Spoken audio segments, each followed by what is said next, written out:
Ya, kembali lagi bersama dengan Mas Bejo di Ide Semu. Kali ini Mas Bejo mau bikin video santuy tentang pengalaman Mas Bejo memakai Honda Vario 125 yang tipe CBS yang warna hitam glossy ya, yang seperti ada di video.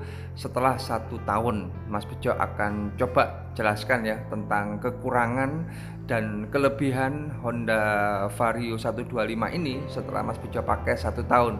Honda Vario yang sudah tidak ada lagi ya teman-teman untuk warnanya, karena sudah berbeda atau berubah stripping dan warnanya sudah berubah. Dan insya Allah besok-besok kalau ada kesempatan Mas Bejo bikinkan videonya seperti apa tentang pengalaman Mas Bejo, kelebihan dan kelemahan menggunakan Vario setelah 1 tahun. Tonton videonya sampai habis. Kali ini Mas Bejo mau bikin video tentang Honda Vario 125 yang kalau dilihat ya, punya Mas Bejo ini adalah tipe yang CBS setelah 1 tahun. Nah, ini ada kelebihan dan kekurangan pastinya, karena setiap motor itu kan buatan manusia ya, dan nggak ada yang sempurna. Ini adalah kelebihan dan kekurangan yang Mas Bejo rasakan atau baru berasa setelah 1 tahun itu ada apa saja gitu loh ya. Dan setelah Mas Bejo mencatatnya, Mas Bejo telah mencatat ada sekitar 7 kelebihan dan 6 kekurangan dari Honda Vario ini. Jadi mungkin kalau ada yang pengen beli Honda Vario ini, mungkin video ini cocok bagi kalian ya, tentang Honda Vario 125 ini. Kita mulai dari kelebihan dulu, ada 7, lalu nanti dilanjutkan dengan kekurangannya itu apa saja Mas Bejo. Kita mulai dari kelebihan. Yang pertama adalah harganya murah teman-teman. Kenapa Mas Bejo bilang murah? Motor ini adalah 125cc, rangkanya bukan ESAF, dan menjadi satu-satunya motor 125cc dari Honda. Kalau Yamaha kan banyak ya 125cc nya. Dan untuk yang tipe CBS atau khususon yang tipe CBS ini, harganya kalau untuk update harga terbarunya itu lebih murah 75.000 dari Scoopy yang tipe keyless atau tipe yang prestige maupun yang stylish. Ini nggak ngerti ya, ini yang mahal itu Scoopy-nya apa Vario-nya yang kemurahan. Tapi tak pastikan kalau itu bisa menjadi nilai plus bahwa motor ini sebenarnya sangat ekonomis banget kalau dilihat perbandingannya dengan Scoopy. Itu yang pertama. Terus yang kedua, kelebihannya motor ini sangat irit banget teman-teman. Jadi Vario 125 ini irit ya. Maksudnya irit dalam arti apa Mas Bejo? Maksudnya irit dalam arti nggak begitu effort lah ibaratnya, atau effortless saat kita ngisi tangki BBM, saat kita dalam perjalanan itu nggak pati mikir. Bahkan kalau untuk pandome ya, di speedometer apa istilahnya, bahasa Jawanya itu indikatornya itu udah kelip-kelip pun itu masih bisa jalan gitu loh ya, saking iritnya. Nah, itu mungkin ada yang bisa sama atau ada yang merasakan, mungkin bisa tulis di kolom komentar di bawah tentang keiritan itu sendiri. Terus kelebihan yang ketiga adalah motor ini nyaman untuk dikendarai. Jadi motor ini secara pemakaian ya, pemakaian sehari-hari itu nggak adek mikir lah ibaratnya. Jadi tinggal pakai lah ibaratnya, tinggal pakai satset, nggak begitu mikir, dan secara kenyamanan itu nyaman dikendarai motor ini, entah itu sendiri maupun saat kita berboncengan. Terus yang keempat adalah fungsional. Jadi motor ini fungsional banget ya. Jadi secara speedometer saat dikendarai itu nggak mikir, lihatnya itu gampang, mudah untuk dilihat ya secara fungsi-fungsi ini. Terus habis itu spionnya kan juga berubah, itu juga fungsional. Dan bagasi itu nggak begitu besar, nggak begitu kecil juga, jadi cukup lah secara fungsional. Cuman minusnya cuma satu, nanti tak bahas di kekurangan ya, tentang secara fungsi yang ada di video. Meskipun secara fungsi tentang yang ada di sini ini sebenarnya kelebihan ya, seperti contohnya adalah cacesan USB. Ini dalam 1 tahun ini nggak pernah Mas Bejo pakai. Tapi ya cukup fungsional karena ada di sana gitu ya. Nah itu secara kelebihan yang keempat. Terus habis itu motor ini yang kelima kelebihannya seperti melengkapi kelebihan yang sebelumnya ya, yaitu motor ini secara fungsi itu sangat satset dan nggak salah paham. Jadi nggak akan salah paham lah kalau kalian pakai motor ini. Secara lampunya, secara apapunnya itu kan sudah modern semua. Secara teknologi juga meskipun ini nggak ada ISS ya, itu juga sangat-sangat fungsional dan sangat-sangat satset kalau kita memakainya.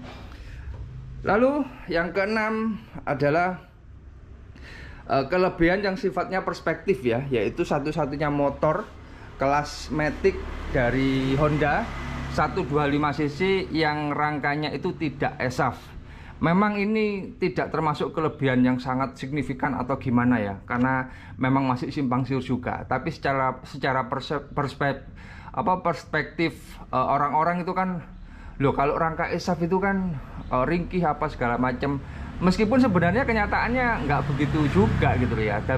Tapi kalau untuk Vario 125 ini menjadi satu-satunya rangka underbone dalam kategori motor-motor Honda yang Matic ya.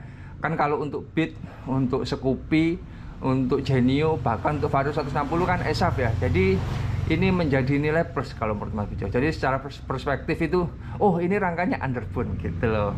Maksudnya Mas Bejo seperti itu. Dan kelebihan yang terakhir ya, atau yang ke-7, yaitu pada harga jual kembali. Mas Bejo kan kemarin juga berkunjung ke dealer motor bekas juga gitu. Harga jual kembali Vario 125 itu sangat-sangat tinggi teman-teman. Jadi sangat tinggi, mungkin itu dikarenakan bahwa kalau untuk Vario 125 ini sangat populer ya, sangat populer banget. Selain motor ini kan yang populer itu kan Beat, Scoopy, Vario 125 sama NMAX ya. Itu kan sangat populer, jadi membuat motor ini nilai jual kembalinya itu tinggi. Meskipun kita beli motor tidak untuk dijual lagi, tapi kan juga memberi ketenangan lah ibaratnya kalau kita beli motor yang harga jualnya itu tetap tinggi. Nah itu adalah kelebihan-kelebihan yang baru terasa setelah 1 tahun. Lalu kita bahas tentang kekurangan dari Vario 125 ini ya teman-teman.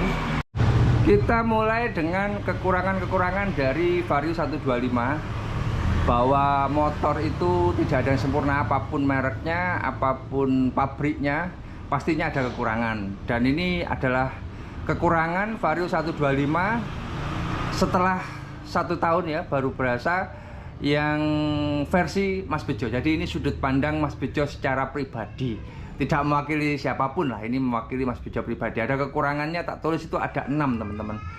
Yaitu kekurangan yang pertama adalah riding positionnya. Ini memang nyaman banget ya untuk dipakai sehari-hari. Cuman secara riding position kalau untuk Vario 125 atau Vario-Vario pada umumnya itu kan sporty ya, sporty banget. Jadi ini agak pendek dan secara setir itu agak gini ya, serta pada bagian belakangnya itu agak jentit. Nah ini, jadi memang disetting sangat sporty banget. Ini membuat kekurangannya yaitu kalau kita perjalanan agak jauh teman-teman, ya sekitar 50-75 km tanpa berhenti lah ya ibaratnya, motor ini agak bikin pegel.